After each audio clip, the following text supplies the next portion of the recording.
प्राचीन काल में जब देवता और असुर अपनी शक्तियों का प्रदर्शन कर रहे थे, तब पवन देव और माता अंजना के पुत्र के रूप में एक अद्भुत बालक का जन्म हुआ। यह बालक कोई साधारण बच्चा नहीं था, बल्कि भगवान शिव का अवतार था, जिसे हनुमान के नाम से जाना गया। उनकी कहानी उस समय से शुरू होती है जब वे एक नन्हा, शरारती और असीम शक्ति वाला बालक थे। वे थे बाल हनुमान। किष्किंधा के घने जंगलों में माता अंजना ने वर्षों की तपस्या के बाद पवन देव से वरदान प्राप्त किया। एक दिन जब वे भगवान शिव की पूजा में लीन थी, एक तेजस्वी प्रकाश ने उन्हें आलोकित किया। पवन देव प्रकट हुए और बोले, अंजना, तुम्हारी तपस्या से प्रसन्न होकर मैं तुम्हें एक पुत्र देता हूँ, जो शक्ति, बुद्धि और भक्ति का प्रतीक होगा। उसी क्षण एक सुंदर सुनहरे रंग का बालक उनके गोद में प्रकट हुआ, जिसके चेहरे पर शरारत और तेज की चमक थी।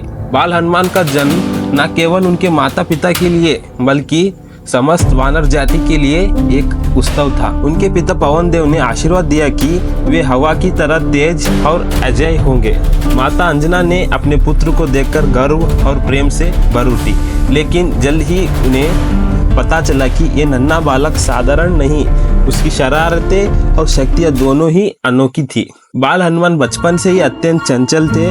उनके बड़े बड़े चमकते नेत्र और लंबी पूंछ उन्हें और भी प्यारा बनाती थी। किष्किंधा के जंगलों में वे पेड़ों पर उछल कूद करते, फल चुराते और वानर बच्चों के साथ खेलते, लेकिन उनकी शरारतें कभी कभी इतनी बढ़ जाती थी कि सारे वानर समुदाय को परेशान कर देती। एक दिन बाल हनुमान ने जंगल के सारे आम के पेड़ों से फल तोड़ लिए और उन्हें अपने दोस्तों के साथ बांट दिया। जब वानर बड़ों ने देखा कि सारे पेड़ खाली है, तो वे गुस्से से भर उठे, लेकिन हनुमान का मासूम चेहरा और शरारती मुस्कान देखकर उनका गुस्सा पिघल गया। माता अंजना को अक्सर उसकी शरारतें सुननी पड़ती थी, पर वे जानती थी कि उनका पुत्र विशेष है। हनुमान की सबसे प्रसिद्ध शरारतें तब हुई जब उन्होंने सूर्यदेव को एक रसदार लाल फल समझ लिया। सुबह सुबह जब सूर्यदेव आकाश में चमक रहे थे, हनुमान ने सोचा ये कितना स्वादिष्ट फल है। अपनी असीम शक्ति से एक छलांग में आकाश में पहुंच गए और सूर्यदेव को पकड़ने की कोशिश की। सूर्यदेव हैरान रह गए और बोले, हे बालक, मैं कोई फल नहीं, सूर्यदेव हूँ। लेकिन हनुमान ने उनकी एक न सुनी और उन्हें अपने मुंह में डालने की कोशिश की। ये देखकर देवताओं में हड़कंप मच गया। इंद्रदेव, जो स्वर्ग के राजा थे, हनुमान को रोकने के लिए अपना वज्र फेंका। वज्र हनुमान की तुड्डी पर लगा, जिससे वे बेहोश पृथ्वी पर गिर पड़े। उनकी तुड्डी पर चोट की वजह से उनका नाम हनुमान पड़ा, जिसका अर्थ है चोटिल तुड्डी वाला। जब पवन देव को पता चला कि उनका पुत्र इंद्रदेव ने वज्र से मारा है, तो वे क्रोधित हो उठे। उन्होंने हवा को रोक दिया, जिससे सारी सृष्टि में हाहाकार मच गया। कोई सांस नहीं ले पा रहा था। देवता, मनुष्य और पशु सभी दुखी हो गए। अंत में ब्रह्मा, विष्णु और शिव ने हस्तक्षेप किया। ब्रह्मा जी ने हनुमान को जीवित किया और उन्हें कई वरदान दिए। ब्रह्मा जी ने कहा, हनुमान, तुम अजर अमर होंगे, कोई हथियार हरा नहीं सकेगा। विष्णु जी ने अपनी भक्ति और बुद्धि दी, जबकि शिव जी ने अपनी शक्ति का आशीर्वाद दिया। इंद्रदेव ने भी क्षमा मांगते हुए कहा, मेरा वज्र अब तुम्हें कभी हानि नहीं पहुंचाएगा। इस प्रकार बाल हनुमान और भी शक्तिशाली हो गए। अंत में सूर्यदेव ने हनुमान को अपना शिष्य बनाने का निर्णय लिया। सूर्यदेव ने कहा, हनुमान, मैं तुम्हें वेद, शास्त्र और युद्ध कला सिखाऊंगा, लेकिन तुम्हें मेरे साथ चलना होगा। हनुमान ने सूर्यदेव की शर्त मान ली। वे सूर्य के रथ के साथ उड़ते हुए पीछे की ओर मुंह करके शास्त्रों का अध्ययन करते, ताकि सूर्यदेव को देख सके।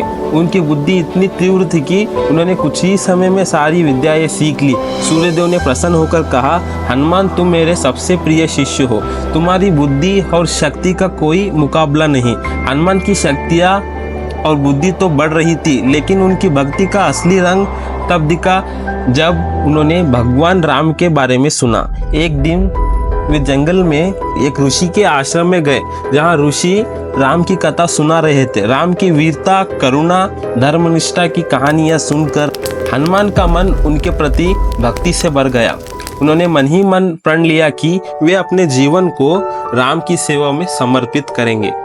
हनुमान की भक्ति इतनी गहरी थी कि वे हर पल राम का नाम जपते। उनकी माता अंजना ने देखा कि उनका पुत्र अब केवल शरारती बालक नहीं रहा, बल्कि एक भक्त और योद्धा बन चुका है। उन्होंने हनुमान को आशीर्वाद दिया और कहा, पुत्र, तुम्हारी भक्ति और शक्ति तुम्हें महान बनाएगी।